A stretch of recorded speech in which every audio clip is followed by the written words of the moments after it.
ഒരല്ലാഹ്. ആ അല്ലാഹു സുബ്ഹാനഹു വ തആലക്ക് ഒരുപാട് വിശേഷണങ്ങളുണ്ട്. അവനെ ആരും പ്രസവിച്ചതല്ല. കന്യാമറിയം പ്രസവിക്കുന്നതിന്റെ മുമ്പ് കന്യാമറിയമാണ് യേശുക്രിസ്തുവിനെ പ്രസവിച്ചത്. അപ്പൊ കന്യാമറിയത്തെ രക്ഷിച്ചു വലുതാക്കിയതാരാണ്? കന്യാമറിയത്തിനെ രക്ഷിച്ചു വലുതാക്കി ജീവൻ കൊടുത്തു വെള്ളം കൊടുത്തു വലുതാക്കിയ ആരാ?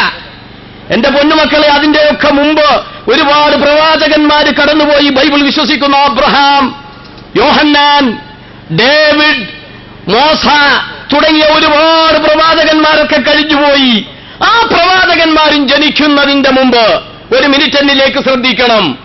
ഈ ഭൂമി ലോകത്ത് ഇന്ന് കണ്ടുപിടിച്ചിട്ടുള്ള സൂര്യൻ, ശുക്രൻ, ശനി, ചൊവ്വ, യുറാനസ് തുടങ്ങിയ കണ്ടുപിടിച്ച ഗ്രഹങ്ങളും കണ്ടുപിടിക്കാത്ത ഗ്രഹങ്ങളും ഒക്കെ ഉദ്ഭൂതമാകുന്നതിന്റെ മുമ്പ്, ഹൈഡ്രജനും നൈട്രജനും ഫോസ്ഫറസും കാർബൺ ഡയോക്സൈഡും സൾഫറും എല്ലാം കണ്ടുപിടിക്കുന്നതിന്റെ മുമ്പ്, ഗ്രീഷ്മവും ഹേമന്തവും ശിശിരവും വസന്തവും കാലങ്ങൾ വരുന്നതിന്റെ മുമ്പ്, വെള്ളവും വെളിച്ചവും വരുന്നതിന്റെ മുമ്പ് ഈ ഭൂമി, ലോകം മുഴുവൻ ഒന്നായിരുന്നു, ഒറ്റക്കട്ടയായിരുന്നു. അത് പൊട്ടിത്തെറിച്ചാണ് ലോകമുണ്ടായതെന്ന് മിനിഞ്ഞാന്നത്തെ പ്രധാനപ്പെട്ട പത്രങ്ങളിലൊക്കെ വലിയ ഒരു സിദ്ധാന്തം വീണ്ടും എഴുതി വച്ചിട്ടുണ്ട്. Big bang theory. മുഹമ്മദ് നബിയെ വിമർശിക്കുന്ന എന്തുകൊണ്ടാണെന്നറിയോ? അക്കടയിലെ എന്തെങ്കിലും സാധനമുള്ളൂ. മുണ്ടക്കയത്ത് ഒരുപാട് ഷോപ്പുകളുണ്ട്. രാത്രിയിൽ ഷട്ടറുകളൊക്കെ തുറന്നിട്ടിരുന്നാൽ ഒരു ഷട്ടർ മാത്രം 4 പൂട്ടിട്ട് പൂട്ടി അതിന്റെ ഫ്രണ്ടിൽ കാവൽക്കാരൻ നിന്നാൽ കള്ളന് മനസ്സിലാകും അതിലാണ് മുതലുള്ളത്. അതിനെ കൊള്ളയടിക്കാനാണ് ശ്രമം. അത് തന്നെയാ ഇവിടുത്തെ കാര്യം. ഇത് മുസ്ലിങ്ങൾ സംഘടിപ്പിച്ച പരിപാടിയായതുകൊണ്ടോ മുസ്ലിങ്ങൾ ഭൂരിപക്ഷം കേൾക്കുന്നത് കൊണ്ടോ പറഞ്ഞതല്ല. ബാക്കി ഭാഗങ്ങൾ കേൾക്കുമ്പോഴും പഠിക്കുമ്പോഴും തിരിയും. ഈ ലോകത്ത് ഇതെല്ലാം വരുന്നതിന്റെ മുമ്പ് ഒരു തിയറി, ബിഗ് ബാങ് തിയറി, മഹാവിസ്ഫോടന സിദ്ധാന്തം. ആ പൊട്ടിത്തെറിയിലൂടെയാണ് ചന്ദ്രനും ഭൂമിയും ചൊവ്വയും അതിന്റെ ഒരു കഷണമായി ഭൂമിയും ഒക്കെ വന്നത്. ശാസ്ത്രം മിനിഞ്ഞാന്നത്തെ പത്രത്തിൽ എഡിറ്റോറിയലും കാണാൻ, വായിച്ചു നോക്ക് നിങ്ങൾ.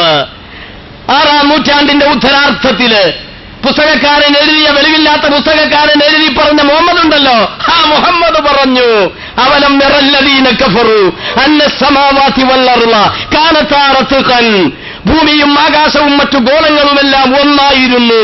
ഫഫതഖ്നാഹുമാ, അവകളെ ഞാനാണ് മഹാവിസ്ഫോടനത്തിലൂടെ ഈ ലോകമാക്കി മാറ്റിയത്. 6-ാം നൂറ്റാണ്ടിന്റെ ഉത്തരാർത്ഥത്തിൽ നിന്നുകൊണ്ട് മുഹമ്മദിനെ കൊണ്ട് ആര് പറയിച്ചു? അല്ലാഹ് പറയിച്ചു.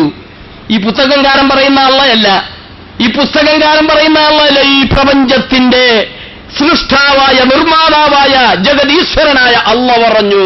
അള്ളാഹ് സൃഷ്ടിച്ചു. കാട്ടാറുകളുടെ കളകളാരവും കുഞ്ഞിക്കിളികളുടെ കളഭൂജനവും മന്ദമാരുതന്റെ ദലമർമ്മരവും നിശീതിനിയുടെ നിശബ്ദതയും സൂര്യാസ്തമനത്തിന്റെ സൗകുമാര്യതയുമെല്ലാം മാനവ സമൂഹത്തിന് അനുഭവിക്കാൻ അവസരമുണ്ടാക്കിയത് ആ സ്ഫോടനമാണെന്ന് ചരിത്രം പറയുമ്പോ, ആ സ്ഫോടനം നടന്ന് സുബ്ഹാനല്ലാഹ്, അൽഹംദുലില്ലാഹ്, ദൈവമെത്ര പരിശുദ്ധൻ, ഭൂമിയില് ഹൈഡ്രജൻ ഉണ്ടാക്കി, നൈട്രജൻ ഉണ്ടാക്കി, 7 വൻകരകളെ സ്ഥാപിച്ചു. ഏഷ്യ, ആഫ്രിക്ക, യൂറോപ്പ്, തെക്കേ അമേരിക്ക, വടക്കേ അമേരിക്ക, ഓസ്ട്രേലിയ, അന്റാർട്ടിക്ക. റളിയല്ലാഹു അൻഹു ചെല്ലണ്ട, ഇത് ചില സാധനങ്ങളുടെ പേരാണ്, സ്ഥലങ്ങളുടെ പേരാ. ഈ സാധനങ്ങളെയും ഒക്കെ സൃഷ്ടിച്ച് ഫലഭൂയിഷ്ഠമായ മണ്ണുണ്ടാക്കി, കേൾക്കണം ഒരു മിനിറ്റ്, ഫലഭൂയിഷ്ഠമായ മണ്ണുണ്ടാക്കി, ഹൈഡ്രജനും നൈട്രജനും ഒക്കെ ഉണ്ടാക്കി, കാലങ്ങളെയൊക്കെ സൃഷ്ടിച്ചിട്ട് ഭൂമിയിലേക്ക് ഭൂമിയിലെ ആദ്യ മനുഷ്യനെ ദൈവം സൃഷ്ടിച്ചു. ആരാണ് ആ ദൈവം? അല്ലാഹ്. ഏതാണ് ആ മനുഷ്യൻ? ആദം. ക്രിസ്ത്യാനി സഹോദരങ്ങളും വിശ്വസിക്കുമല്ലോ ആദത്തിനെ. വിശ്വസിക്കും. ഈ പുസ്തകക്കാരനും വിശ്വസിക്കും, ക്വസ്റ്റ്യൻ പേപ്പറുകാരനും വിശ്വസിക്കും. ആ ആദമാണ് ആദ്യമായി വന്നത്, അല്ലാതെ കന്യാമറിയമല്ല. കന്യാമറിയത്തിന്റെ ഗർഭത്തിലൂടെ വന്നതോ അല്ലെങ്കിൽ ദൈവത്തിന്റെ ഊറ്റിലൂടെ വന്നതോ ആയ ഈസയുമല്ല, യേശുക്രിസ്തു അല്ല. ആദ്യം വന്ന ആള് ആദം. ഈ പുസ്തകത്തിൽ ഒരു 5 സ്ഥലങ്ങളിൽ കുട്ടികൾ ഒരുപാടുള്ളതിനെ മൂപ്പര് വിമർശിച്ചിട്ടുണ്ട്, പടങ്ങൾ കൊടുത്തും വിമർശിച്ചിട്ടുണ്ട്. മുസ്ലിങ്ങൾക്ക് കുട്ടികൾ ഒരുപാടാണ്. അതിന് ഈ അസൂയപ്പെട്ടിട്ട് എന്താ കാര്യം? നീ അസൂയപ്പെട്ടിട്ട് വല്ല കാര്യമുണ്ടോ? പെറ്റ പെണ്ണുങ്ങളും നെയ്യും ചോറും തിന്നണ കണ്ട് മച്ചിപ്പെണ്ണ് കലോടച്ചിട്ട് വല്ല കാര്യമുണ്ടോ? ഉണ്ടോ? എന്നാ ഞാൻ ചോദിക്കട്ടെ ക്രൈസ്തവരോട്, നിങ്ങളുടെ മതം പറഞ്ഞിട്ടുണ്ടോ മക്കളെ ഉണ്ടാക്കണ്ടെന്ന്? ഇപ്പൊ ഈ സൈമൺ തന്നെ, അല്ലെങ്കിൽ ഈ പുസ്തകം ഉണ്ടാക്കിയ ചങ്ങായി തന്നെ 100 രൂപയും പ്ലാസ്റ്റിക് ബക്കറ്റും കിട്ടുന്ന ലാപ്രോസ്കോപ്പിക് ശാസ്ത്രക്രിയക്ക് വേണ്ടി നിന്റെ അച്ഛൻ ക്യൂ നിന്നിരുന്നെങ്കിൽ നീ ഈ പുസ്തകം ഉണ്ടാവുമായിരുന്നോ? ഈ ക്വസ്റ്റ്യൻ പേപ്പർ അടിക്കാൻ നീ ഉണ്ടാകുമായിരുന്നോ? നിന്റെ അപ്പൻ ക്യൂ നിന്നിരുന്നെങ്കിൽ പറ നിങ്ങള്. അപ്പൊ മക്കളുണ്ടായിക്കോട്ടെ. ക്രൈസ്തവ സഹോദരങ്ങൾ വിശ്വസിക്കുന്ന ആദം ഉണ്ടല്ലോ, നീ ഞങ്ങളുടെ മോമേനെ പിടിക്കണ്ട, നിങ്ങൾ ആദത്തിനെ പിടിച്ചോ. ആദത്തിന് എത്ര പിള്ളേരുണ്ടായിരുന്നു? എത്ര ഉണ്ടായിരുന്നു അറിയില്ല. ആദത്തിന് പിള്ളേര് 240. അതുകൊണ്ട് ആദ്യം അവിടെ പോയിട്ട് കംപ്ലൈന്റ് ചെയ്യണേക്കാം. ആദത്തിനും ഹവ്വാക്കും കൂടി 240, 120 പ്രസവ. ഒക്കെ ഡബിളാ, സിംഗിൾ ഒന്നുമില്ല, എല്ലാം ഡബിള്. കാരണം ഡബിൾ ഇല്ലാതെ വേറെ ഒരു ചെറുക്കനെ വേറെ ഒരു കുടുംബത്തിൽ പോയി കെട്ടാനന്ന് മക്കളില്ല എന്ന് മനസ്സിലല്ലേ എനിക്ക്? വേറെ ഒരു നിറവാട്ടി പോയി കെട്ടാൻ, മുണ്ടക്കയത്ത് കെട്ടാൻ വേറെ ആളുണ്ട് അവിടെ. ആദ്യ മനുഷ്യരും ആദ്യ പെണ്ണു കാണുക.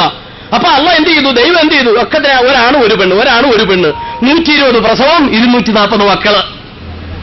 നിങ്ങളുടെ ബൈബിൾ എന്താ പറഞ്ഞത്? മക്കൾ ഉണ്ടാക്കേണ്ടതാ വേണ്ടെന്നോ? പറ. ബൈബിളിൽ എവിടെയെങ്കിലും, അത് പഴയ നിയമമാവട്ടെ പുതിയ നിയമമാവട്ടെ, എവിടെയെങ്കിലും ബൈബിളിൽ മക്കളെ വേണ്ട, വന്ധ്യംകരണ ശസ്ത്രക്രിയ ചെയ്യണം എന്ന് പറഞ്ഞിട്ടുണ്ടോ? ഇല്ലേ, ഇല്ല. ഞാൻ ഇക്കഴിഞ്ഞ ദിവസം എന്റെ മോളുടെ ഒരു അഡ്മിഷന് വേണ്ടി പൈങ്ങോട്ടൂര്, കേട്ടിട്ടുണ്ടോ സ്ഥലം? തൊടുപുഴ പൈങ്ങോട്ടൂര്. അവിടെ സെന്റ് ജോർജ് ഹൈസ്കൂളാണെന്നാണ് എന്റെ ഓർമ്മ. ആകെ പൈങ്ങോട്ടൂര് റോഡ് സൈഡിൽ ഒരു സ്കൂളേ ഉള്ളൂ. അതോ സെന്റ് ജോസഫ് ആണോ എന്നൊരു സംശയം. അവിടെ അഡ്മിഷന് വേണ്ടി ചെന്നപ്പോ എന്റെ കൂടെ എന്റെ മക്കളുണ്ട്. എത്രയുണ്ട് മക്കള്? 4. അതിലെനിക്ക് കൊതി വിടണ്ട കേട്ടോ, നിങ്ങൾ കൊതിയൊന്നും വിടണ്ട. ഇപ്പൊ 4 മക്കളുള്ള ആളുകൾ ഇവിടെ എത്ര ഉണ്ടെന്ന് ചോദിച്ചാൽ കുറഞ്ഞവർക്ക് പറയാൻ പറ്റുള്ളൂ. അതൊക്കെ അത്ഭുതമായി മാറും അടുത്ത കാലം വരുമ്പോ. കാരണം 2 മതി, അല്ലെ? ഒന്നാണ് ഏറ്റവും സൗകര്യമായി, ഒക്കടെ വെച്ചുകൊണ്ട് പോകാമല്ലോ. ഞങ്ങൾക്ക് ഈ 4 കൊണ്ടൊരു വിഷമം വന്നിട്ടില്ല. ഈ 4 മക്കളെയുമായി